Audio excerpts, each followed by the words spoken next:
Pergunta, né? Vamos lá. Diante disso, então, a igreja de Antioquia, ela é mais velha que a igreja de Roma? É interessante porque esse é um tipo de pergunta que deve ser feito, e eu entendo até o momento, né? Chegando mais um ano aí de período da Reforma Protestante, o que que acontece? Os católicos ficam se ciricando de um lado e de outro, voltem para a igreja mãe, voltem para a igreja mãe. Eu fico perguntando assim, que igreja mãe? A de Jerusalém, de Samaria, de Antioquia, da Síria? Enfim. Então são perguntas que a gente fica fazendo assim e eles não sabem responder. Mas assim, em primeiro lugar, para ser mais específico aí dentro do que a gente está abordando aqui, que é o livro de Atos dos Apóstolos. Em primeiro lugar, a gente tem ali a cronologia. No capítulo 11, versículo 19 a 26, nós temos a fundação da igreja de Antioquia. O texto aí se situa logo após o martírio de Estevão, que ocorre entre 34 e 35 depois de Cristo. E antes da perseguição instituída ou feita por Herodes Agripa I, que morreu em torno de 44 depois de Cristo, conforme Atos capítulo de número 12. Então a sequência é: Estevão é morto, a perseguição dispersa os crentes, alguns chegam a Antioquia e pregam aos gentios, e a igreja cresce. Barnabé é enviado a Jerusalém, Barnabé busca Saulo em Tarso, e eles ensinam por um ano. Os discípulos são chamados de cristãos. Tá aí, fechou esse ciclo. Isso coloca a fundação do estabelecimento robusto da igreja de Antioquia por volta de 40 a 43 depois de Cristo, no mínimo. Além do mais, a fundação da igreja de Roma, no Novo Testamento, ela não tem assim registro. Não tem nada que descreve que Roma foi fundada por apóstolos. De acordo com o que a gente consegue ter de Romanos, capítulo 1, versículo 8 ao 13, é de que a fé dos romanos já era conhecida em todo o mundo, indicando que a igreja já estava bem estabelecida quando Paulo escreveu a epístola ali por volta de 57 a 58, se for realmente essa data. O que se alega dentro dos escritos posteriores é de que a tradição, por isso posteriores, né? A tradição sugere que Atos 2, e a partir dali, do versículo 10, que esses judeus convertidos no dia de Pentecostes voltaram para a capital do império, ou através de cristãos anônimos que se mudaram para lá, como o caso de Áquila e Priscila, que foram expulsos, inclusive, em Atos 18, versículo de número 2, em 49 depois de Cristo, de Roma por Cláudio. Então, portanto, ali o que existe é uma comunidade cristã em Roma, pode ter se formado na década de 40, mas ela não possuía proeminência ou estrutura missionária que Antioquia já demonstrava nesse período. Em segundo lugar, nós temos aqui a proeminência no livro de Atos de Antioquia como base missionária. Esta é a diferença mais crucial que nós encontramos aqui no livro de Atos.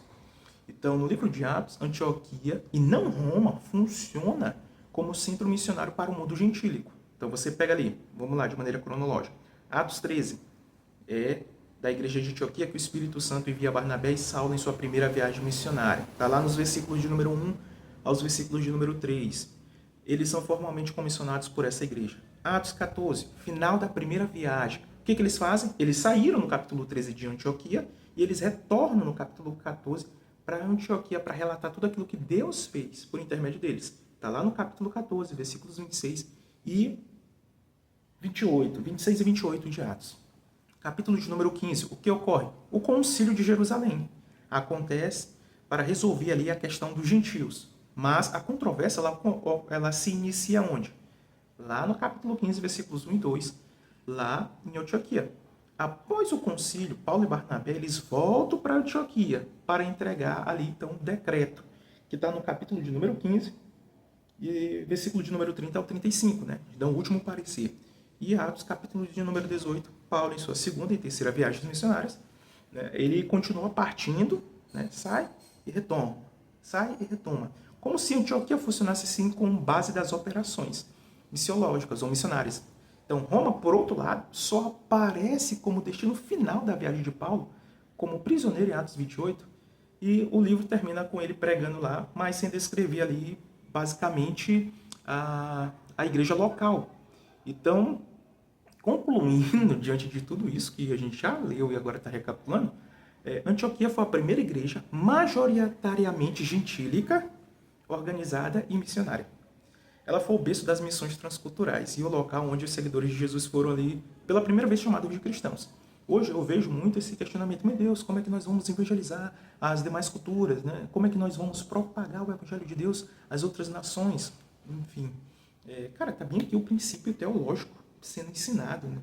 Tá sendo Michael Green, ele escreve, tem um livro não publicado ainda em língua portuguesa, que parece-me que ele trata sobre isso. E ele tem outro livro aí, que é Evangelização na Igreja Primitiva, que eu acho que também é de Michael Green, que já está em português. Ele parece-me que trata desse assunto. Então, o berço das missões transculturais está bem aqui, ó, em Antioquia. É o local onde os seguidores de Cristo são chamados de cristãos. É bem aqui que funciona como base de operações missionárias, que não podem ser ignoradas. Então, hoje eu percebo muitas vezes os cristãos dizendo assim: nós queremos ser como a igreja primitiva. Que igreja primitiva? Entendeu? Ainda tem outro debate sobre isso, né? O que é que de fato é a igreja primitiva? É a igreja de Jerusalém? É a igreja de Atos dos Apóstolos? É a igreja do segundo século? Enfim, tem um debate acalorado entre os eruditos da área de história da igreja e de patrologia também sobre essas questões. Mas, assim, muito do que a gente quer hoje da igreja primitiva é só o poder do Espírito, mas, assim, a estrutura teológica, missiológica, a gente não quer, a gente abandona. Então, observa aí que dentro desse capítulo a gente vai encontrar a preparação, Paulo, Barnabé e os demais ali, preparados, mestres e doutores da igreja, os profetas também presentes, se preparando para realizar a propagação do evangelho. Então, a gente precisa retomar muitas coisas. Mas, apesar de tudo dito, do que é dito, nada se fala ali propriamente de Roma. Embora, posteriormente, a igreja de Roma ela vai se tornar ali como uma grande igreja política, né, no Ocidente, que envolve ali o martírio de Pedro e de Paulo. Por isso que ela fica gigante nesse sentido. Você tem 2 grandes apóstolos sendo mortos em Roma. Era uma igreja mais recente, porém menos proativa no cenário missionário global do que Antioquia, como descrito em Atos. Em resumo, né, essa pergunta aí, então Antioquia vem antes de Roma? Sim. A igreja de Antioquia não é somente historicamente anterior à igreja de Roma, no seu desenvolvimento ali de papel central, como também é teológica e missiologicamente muito mais significativa na narrativa do Novo Testamento. Ela é a ponte que permite, ou permitiu, né, com que o evangelho, que estava centrado em Jerusalém, alcançasse o coração assim de todo o Império Romano e de lá para todo o mundo. Então, a igreja de Antioquia, ela é muito anterior e muito mais relevante na história do Novo Testamento do que a igreja de Roma. Porém, quando você encontra um católico, ele vai dizer assim: volta para a igreja mãe. O que igreja mãe? A igreja de Jerusalém? A igreja de Samaria? A igreja de Antioquia? E ele fica todo sem graça, porque ele não compreende muito bem isso.